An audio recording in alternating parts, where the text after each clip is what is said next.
बॉलीवुड से ऐसी खबर सामने आई है जिसने फिल्म इंडस्ट्री और करोड़ों प्रशंसकों को गहरे सदमे में डाल दिया है। 4 दशकों तक अपनी दमदार आवाज, खतरनाक विलेन और यादगार किरदारों से दर्शकों के दिलों पर राज करने वाले एक दिग्गज अभिनेता अब हमारे बीच नहीं रहे। अचानक आई इस दुखद खबर के बाद सोशल मीडिया से लेकर फिल्म जगत तक शोक की लहर दौड़ गई है। लेकिन आखिर उनके आखिरी दिनों में ऐसा क्या हुआ कि इलाज के बावजूद उन्हें बचाया नहीं जा सका? अस्पताल में उनके अंतिम पल कैसे बीते? कौन कौन से सितारे उन्हें अंतिम विदाई देने पहुंचे? और आखिर वह कौन सी बीमारी थी जिसने इस बेहतरीन कलाकार को हमेशा के लिए हमसे छीन लिया? इस वीडियो में हम आपको अभिनेता प्रदीप रावत के जीवन के अंतिम दिनों, उनके शानदार फिल्मी सफर, अस्पताल से लेकर अंतिम संस्कार तक की पूरी कहानी विस्तार से बताएंगे। इसलिए वीडियो को अंत तक जरूर देखें। प्रदीप रावत का जन्म मध्य प्रदेश के जबलपुर में हुआ था। अभिनय की दुनिया में प्रवेश उन्होंने 80 के दशक की शुरुआत में किया। शुरुआती वर्षों में वे छोटी भूमिकाओं से जुड़े रहे। मेरी जंग जैसी फिल्मों में उनका काम देखा गया, लेकिन व्यापक पहचान तब मिली जब बी.आर. चोपड़ा की महाभारत में उन्होंने अश्वत्थामा का किरदार निभाया। यह धारावाहिक देश भर में देखा गया और उनके गहरे स्वर तथा प्रभावशाली उपस्थिति ने उन्हें घर घर का चेहरा बना दिया। टेलीविजन पर तहकीकात, चंद्रकांता और युग जैसे कार्यक्रमों में भी उन्होंने महत्वपूर्ण भूमिकाएं निभाईं। फिल्मों में उनका सफर हिंदी सिनेमा से शुरू होकर तेलुगु, तमिल, कन्नड़, मलयालम, भोजपुरी और अन्य भाषाओं तक फैला। प्रत्येक भाषा में उन्होंने अपनी उपस्थिति दर्ज कराई और अलग अलग क्षेत्रों के दर्शकों से जुड़ाव बनाया। हिंदी सिनेमा में सरफरोश में उनकी भूमिका याद की जाती है।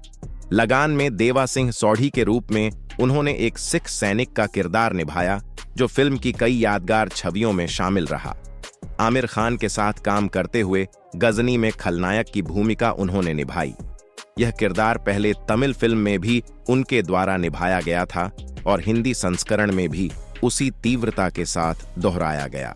दक्षिण भारतीय सिनेमा में एस राजामौली की फिल्म सीए में भिक्षु यादव का पात्र उनके करियर का निर्णायक मोड़ बना। इस भूमिका के बाद दक्षिण की कई बड़ी फिल्मों में उन्हें शक्तिशाली और प्रभावशाली पात्र दिए गए। हाल के वर्षों में वे विक्की कौशल अभिनीत छावा में भी दिखाई दिए थे। विभिन्न भाषाओं में काम करते हुए उन्होंने 4 दशकों से अधिक समय तक सक्रिय अभिनय किया और हर भूमिका में अपनी अलग शैली बनाए रखी। स्वास्थ्य संबंधी चुनौतियां उनके जीवन का हिस्सा रहीं। करीब 4 वर्ष पहले उन्हें पेट का कैंसर हुआ था, जिसे उन्होंने उपचार के बाद सफलतापूर्वक पार किया। अप्रैल 2026 तक उनकी तबीयत सामान्य बताई जा रही थी। मई में असुविधा और वजन में कमी महसूस हुई। जांच के बाद रक्त कैंसर की पुष्टि हुई। जुलाई में गैस्ट्रोएंटरोलॉजिस्ट की सलाह पर उन्हें कोकिलाबेन धीरूभाई अंबानी अस्पताल में भर्ती किया गया, जहां वे 2 से 3 सप्ताह रहे। उसके बाद भिवंडी के कैंसर अस्पताल में लगभग 10 दिन तक इलाज जारी रहा। प्लेटलेट काउंट 6000 प्रति माइक्रोलीटर तक गिर गया।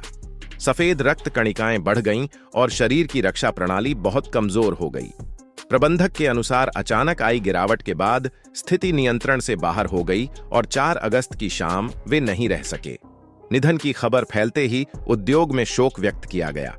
यशपाल शर्मा ने सोशल मीडिया पर लिखा कि लगान के देवा और गजनी वाले प्रदीप रावत अब नहीं रहे। उन्होंने अंतिम दर्शन और अंतिम संस्कार की जानकारी भी साझा की। 5 अगस्त को दोपहर 2 से 4 बजे तक मुंबई के गोरेगांव वेस्ट स्थित इंपीरियल हाइट्स में अंतिम दर्शन रखे गए। उसके बाद ओशिवारा ब्रिज के पास जोगेश्वरी वेस्ट में अंतिम संस्कार संपन्न हुआ। बेटा विक्रमादित्य रावत ने नम आंखों से मुखाग्नि दी। पत्नी कल्याणी रावत और परिवार के अन्य सदस्य गहरे दुख में थे। अंतिम संस्कार के दौरान परिवार की भावनात्मक स्थिति स्पष्ट दिखाई दी। उद्योग की कई हस्तियां अंतिम विदाई देने पहुंची। आमिर खान ने उपस्थिति दर्ज कराई। उन्होंने प्रदीप रावत को समर्पित और निर्भीक अभिनेता बताया। गजनी में उनके किरदार को फिल्म की सफलता का महत्वपूर्ण हिस्सा करार दिया और लगान में देवा सिंह सोढ़ी की भूमिका को भी सराहा। आशुतोष गोवारिकर, अखिलेंद्र मिश्रा, दयाशंकर पांडे, राज अर्जुन, अशोक पंडित और अन्य सहयोगी भी मौजूद रहे। रजा मुराद जैसे पुराने साथियों ने भी श्रद्धांजलि अर्पित की। ऑल इंडियन सिने वर्कर्स एसोसिएशन ने आधिकारिक रूप से शोक व्यक्त किया और उनके योगदान को याद किया। कई कलाकारों ने उन्हें स्क्रीन पर प्रभावशाली और निजी जीवन में सरल तथा विनम्र व्यक्ति के रूप में वर्णित किया। दर्शकों और प्रशंसकों ने भी अपनी भावनाएं व्यक्त कीं। कई लोगों ने महाभारत के अश्वत्थामा और गजनी के खलनायक को याद किया। कुछ ने लगान में उनके सहज अभिनय की बात कही। सोशल मीडिया पर श्रद्धांजलि संदेश आए, जिनमें उनके बहुभाषी करियर और लंबे समय तक सक्रिय रहने का उल्लेख किया गया। उद्योग के लोग उन्हें याद करते हुए कहते हैं कि वे काम के प्रति गंभीर रहे और हर भूमिका को पूरी लगन से निभाया। उनके द्वारा निभाए गए किरदार विभिन्न भाषाओं के दर्शकों के मन में जीवित हैं। यदि आपको यह विस्तार महत्वपूर्ण लगे तो वीडियो को लाइक करें और अपनी राय या कोई याद कमेंट में लिखें। इससे बातचीत जारी रहती है। अंतिम संस्कार के बाद परिवार एकांत में है। उद्योग में प्रदीप रावत की कमी महसूस की जा रही है। उनके करियर ने दिखाया कि एक कलाकार विभिन्न भाषाओं और माध्यमों में अपनी उपस्थिति बनाए रख सकता है। महाभारत से लेकर गजनी और सीए तक का सफर उनके अभिनय की विविधता को दर्शाता है। स्वास्थ्य चुनौतियों के बावजूद उन्होंने काम जारी रखा और आशा बनाए रखी। एक पुराने साक्षात्कार में उन्होंने हृदय संबंधी समस्याओं और कैंसर से जूझने का जिक्र किया था। बाईपास सर्जरी और कैंसर की चुनौतियों के बावजूद उन्होंने सकारात्मक दृष्टिकोण रखा था। परिवार और करीबी लोगों के अनुसार वे अंतिम समय तक शांत और संयमित बने रहे। वर्तमान में उनकी यादें उनके काम के माध्यम से जीवित हैं। भारतीय सिनेमा ने एक अनुभवी कलाकार खो दिया है, जिसके योगदान को समय के साथ याद रखा जाएगा। उनकी कला और समर्पण आने वाली पीढ़ियों के लिए प्रेरणा का स्रोत बने रह सकते हैं। शांत भाव से यह कहा जा सकता है कि प्रदीप रावत का जाना एक अध्याय का अंत है, लेकिन उनकी भूमिकाओं में वे दर्शकों के बीच उपस्थित रहेंगे। दोस्तों, आज भारतीय सिनेमा ने एक ऐसे कलाकार को खो दिया जिसकी दमदार आवाज, प्रभावशाली अभिनय और यादगार किरदार को शायद कभी भुलाया नहीं जा सकेगा।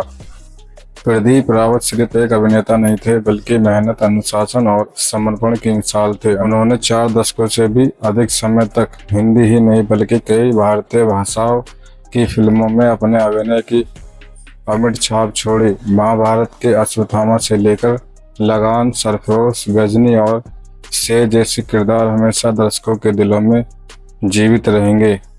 जीवन के अंतिम दिनों में उन्होंने गंभीर बीमारी से साहसपूर्ण संघर्ष किया, लेकिन आखिरकार 4 अगस्त 2026 को उन्होंने इस दुनिया को अलविदा कह दिया। उनका जाना केवल उनके परिवार के लिए नहीं बल्कि पूरे भारतीय सिनेमा जगत और करोड़ों प्रशंसकों के लिए एक अपूरणीय क्षति है। हम ईश्वर से प्रार्थना करते हैं